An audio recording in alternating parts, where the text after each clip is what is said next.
নমস্কার। গুরু কৃপাহি কেবলম। আমি অধ্যাপক ডক্টর শ্রী সুনীল শাস্ত্রী। আজ আমি আপনাদের ষষ্ঠভাবে মঙ্গল গ্রহ থাকলে জাতক জাতিকাদের কি প্রভাব হয় সেই নিয়ে বিস্তারিত আলোচনা করছি। বিগত কয়েকদিন আগে লগ্ন থেকে পঞ্চম ভাব পর্যন্ত আলোচনা করেছি। আজ আমি আপনাদের এই ষষ্ঠ ভাবকে আমরা রোগ ভাব বলি বা রিপু ভাব বলি বা শত্রু ভাব বলি। এই 6 হাউসে মঙ্গল গ্রহ বসে থাকলে জাতক জাতিকারা প্রভাবশালী হয়। 6 হাউসে মঙ্গল গ্রহ বসে থাকলে জাতক জাতিকারা প্রভাবশালী হয়। এদের শরীর মজবুত হয়, পেশি বরুল হয় এবং খুব অসম্ভব রকমের পরিশ্রমিক হয় এবং পরিশ্রমের দ্বারা এরা যে কোনো কাজ উদ্ধার করতে পারে এবং করেও ফেলে। কারণ ষষ্ঠ ভাব থেকে শ্রম বিচার করা হয়। ষষ্ঠ ভাব থেকে আমরা শ্রম বিচার করে থাকি। মঙ্গল হলো পরিশ্রমের ক্ষমতা, তবে অনেক সময় এরা যতটা পরিশ্রম করে ততটা পরিমাণ পারিশ্রমিক পায় না। যতটা পরিশ্রম করে ততটা পারিশ্রমিক পায় না। এরা নিজেরা অত্যাধিক পরিশ্রম করতে পারে বলে এদের অধীনস্থ কাজের লোকের উপরে এরা ঠিক নির্ভর করতে পারে না। বোঝা গেল?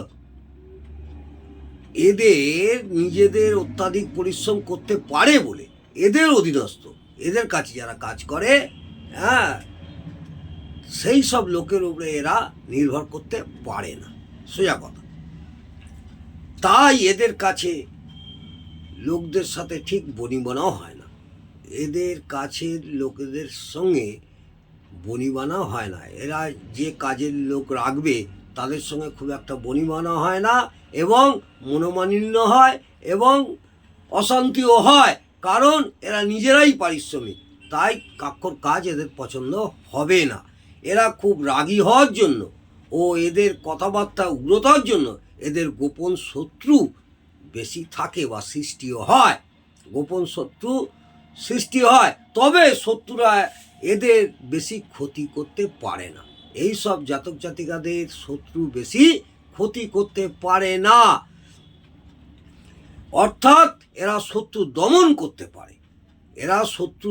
করতে পারে। শত্রু জয়ী হয়, কারণ ষষ্ঠ ভাব থেকে শত্রুর বিচার করা হয়। ষষ্ঠ ভাব থেকে আমরা শত্রুর বিচার করি। মঙ্গল হলো লড়াইয়ের কারক গ্রহ। মঙ্গল গ্রহ হচ্ছে লড়াইয়ের কারক গ্রহ, তাই শত্রুর সাথে লড়াই করে জয়ী হতে এরা পারে না।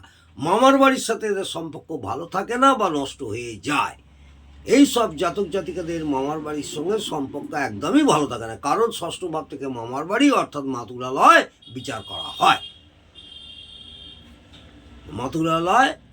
করা হয়। মঙ্গল হলো উগ্রতা।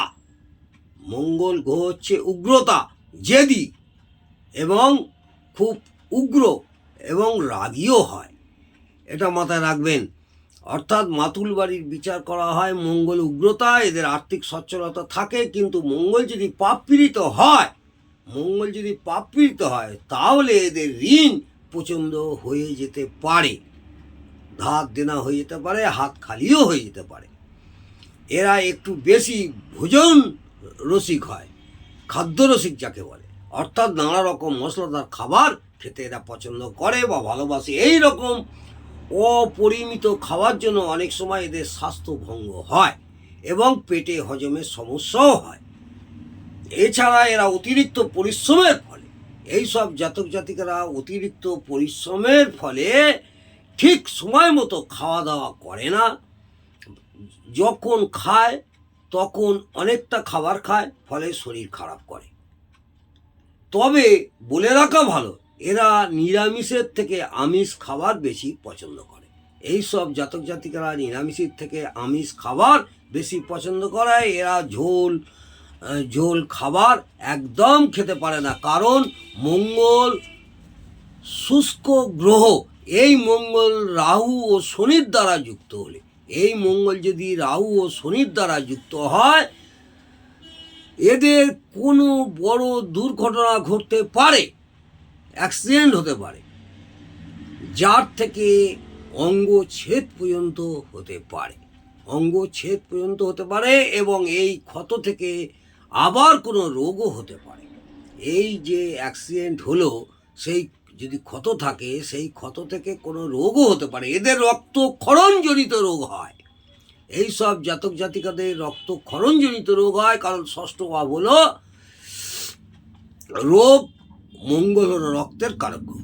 ষষ্ঠ ভাব হলো রোগ এবং মঙ্গল গ্রহ হলো রক্তের কারক গ্রহ। এদের শরীরে একাধিক ক্ষতচিহ্ন থাকে। এই সব জাতক জাতিকাদের শরীরে একাধিক ক্ষতচিহ্ন থাকে। গালে ব্রণ হয়, শরীরে কোথাও টিউমার হয়, আবার অনেক সময় রোগের জন্য অপারেশনও হয়। এইসব জাতক জাতিকাদের অনেক সময় রোগের জন্য অপারেশনও হয়। এই মঙ্গল শুভ অবস্থায় থাকলে মামলা মোকদ্দমা জিততে পারে। এই সব জাতক জাতিকাদের যদি কোনো কারণে মামলা মোকদ্দমা হয়, শুভ অবস্থায় যদি থাকে, তাহলে এরা জিততে পারে। কিন্তু মঙ্গল পাপপীড়িত অবস্থা থাকলে মামলা মোকদ্দমায় জড়িয়ে যায় ও এমনকি শাস্তিও পেতে হতে পারে। কারণ ষষ্ঠ ভাব হলো মামলা মোকদ্দমা ও মঙ্গল হলো আইনি ঝামেলা।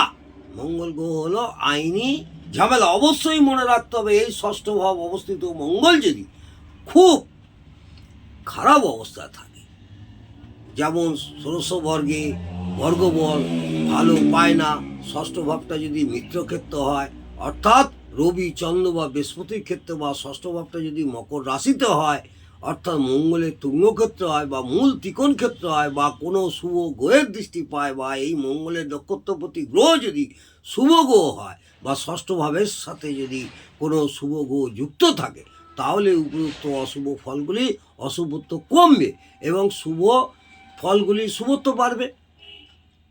অতএব মনে রাখতে হবে, যতটা শুভত্ব পাবে ততটা শুভ ফল দেবে, ও যতটা অশুভত্ব পাবে ততটাই অশুভ ফল দেবে। আজ আমি মঙ্গল গ্রহ ষষ্ঠভাবে থাকলে জাতক জাতিকাদের কী প্রভাব হয় সেই নিয়ে বিস্তারিত আলোচনা করলাম। যদি আপনাদের ভালো লাগে অবশ্যই কমেন্টে জানাবেন এবং একটি লাইক করে আমাকে উৎসাহিত করবেন। আগামী দিনে আপনাদের সপ্তমভাবে মঙ্গল গ্রহ থাকলে কী প্রভাব হয় সেই নিয়ে আলোচনা করব। নমস্কার, জয় মা তারা, ভালো থাকুন, সুস্থ থাকুন, আনন্দে